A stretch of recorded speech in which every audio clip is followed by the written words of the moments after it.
Imagina que você acorda amanhã e descobre que o maior produtor de alumínio da América Latina não é mais brasileiro, que o terminal por onde passa um em cada 3 barris de petróleo exportados pelo Brasil agora tem bandeira chinesa. Que enquanto você dormia, decisões tomadas em Pequim redesenharam o mapa industrial do nosso país. Isso não é ficção científica, não é cenário hipotético, isso já aconteceu e aconteceu num ritmo que poucas pessoas perceberam. Hoje eu vou te mostrar o que está por trás dessas transações, o que elas revelam sobre como o capital global funciona de verdade e o que qualquer empresário brasileiro precisa entender antes que seja tarde demais para agir. Meu nome é Franklin Tomichi, atuo há quase 20 anos em fusões e aquisições, já assessorei transações de todos os tamanhos, desde empresas familiares até operações que envolvem centenas de milhões de reais. E o que eu vejo acontecendo agora no Brasil é ao mesmo tempo uma das maiores oportunidades de capital da última década e um alerta que a maioria dos empresários brasileiros ainda não percebeu. Em janeiro de 2026, a Chinalco anunciou a compra da Companhia Brasileira de Alumínio, a CBA, por quase 4,7 bilhões de reais. A Chinalco não é uma empresa qualquer, é uma gigante da mineração controlada diretamente pelo governo chinês. Quando a Chinalco compra, não é um fundo privado procurando retorno em 7, 8, 9 ou 10 anos. É um Estado soberano executando uma estratégia de décadas. E o que eles compraram aqui não foi só uma fábrica de alumínio. Eles compraram acesso à bauxita, a matéria-prima do alumínio. Compraram a energia que transforma esse minério em metal. Compraram a infraestrutura que vai abastecer a indústria nas próximas décadas. Compraram posição estratégica numa cadeia produtiva que o mundo inteiro vai precisar à medida que a eletrificação avança, carros elétricos, baterias, painéis solares. Tudo usa alumínio. Quem controla o alumínio brasileiro hoje não está pensando em 2026, está pensando em 2040. Pouco antes dessa operação, a China Merchants, uma das maiores operadoras portuárias do mundo, fechou acordo para comprar cerca de 70% de um terminal de petróleo no Porto do Açu, no Rio de Janeiro. Esse terminal não é um ativo qualquer. Cerca de um em cada 3 barris de petróleo exportados pelo Brasil passa por ali antes de seguir para outros países. Pensa nisso, uma empresa estrangeira, controlada por um governo estrangeiro, agora opera 1/3 do fluxo de exportação de petróleo do Brasil.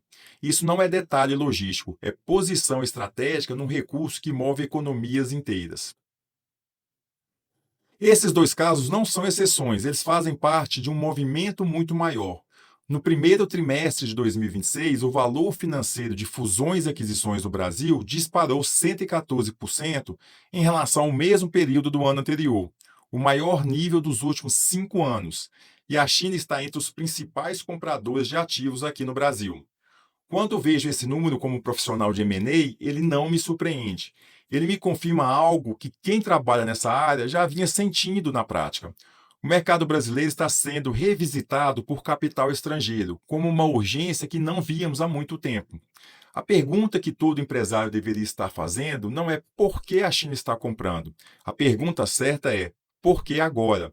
E o que significa para o valor do meu negócio? A resposta tem 3 camadas. E a primeira é a desconfortável, a primeira é cambial. Com o real onde está, investidores estrangeiros chegam aqui com poder de compra desproporcional. É como se o Brasil fosse uma loja onde os mesmos ativos custam menos do que nos Estados Unidos ou na Europa. Empresas que valeriam 10 vezes mais se estivessem listados em Nova York ou em Frankfurt estão disponíveis aqui por uma fração desse preço. A segunda é estrutural. O Brasil tem o que o mundo vai precisar nas próximas décadas: terra agricultável, minério, energia renovável barata e um mercado interno de mais de 200 milhões de consumidores. Para quem compra empresas já estabelecidas, isso significa acesso imediato a recursos, clientes e infraestrutura, sem precisar construir nada do zero. A terceira, e essa é o que poucos falam, é o timing. Quem compra não precisa ser o mais inteligente, precisa ser o mais rápido. E quem identifica o ativo e age primeiro define os termos da negociação. Os outros acabam aceitando.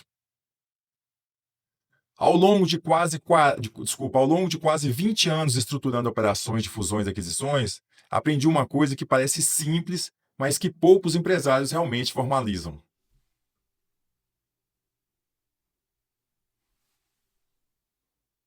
Ao longo de quase 20 anos estruturando operações de fusões e aquisições, eu aprendi uma coisa que parece simples, mas que poucos empresários realmente internalizam. Quem controla os recursos estratégicos de um país não precisa negociar o preço depois. Quando você chega primeiro, você define os termos. Quando você chega depois, você aceita os termos que já foram definidos. E isso vale tanto para os grandes estados soberanos, como a China, quanto para qualquer empresário que está pensando em vender, comprar ou captar um sócio para o seu negócio. A maior parte das empresas brasileiras que eu assessorei ao longo de minha carreira chegou até mim depois que a janela ideal já tinha se estreitado. O empresário esperava o momento certo, e o momento certo foi quando ele ainda estava pronto, quando a empresa ainda não estava preparada ou quando o mercado já tinha mudado.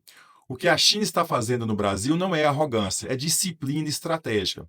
É o que acontece quando você tem clareza sobre o valor dos seus ativos e age no momento certo. Nos próximos meses, esse movimento não vai desacelerar. O capital estrangeiro vai continuar chegando, seja chinês, americano ou europeu, em busca de ativos brasileiros que ainda estão subvalorizados na comparação internacional. Para alguns empresários, isso é uma ameaça, para outros, é a maior oportunidade de liquidez que eles vão ver na próxima década.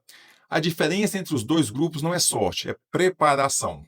Meu nome é Franklin Tomich, tenho quase 20 anos de experiência em fusões e aquisições. Se você quer entender o que está por trás das grandes transações que estão redesenhando o mercado e o que isso significa especificamente para o seu negócio, segue o meu perfil agora. Toda semana eu trago análises como essa, direto do campo, sem filtro, com a visão de quem está dentro das operações. E me conta nos comentários, você acha que o Brasil deveria criar mais restrições para esse tipo de aquisição estrangeira ou o capital externo é bem-vindo, independente da origem?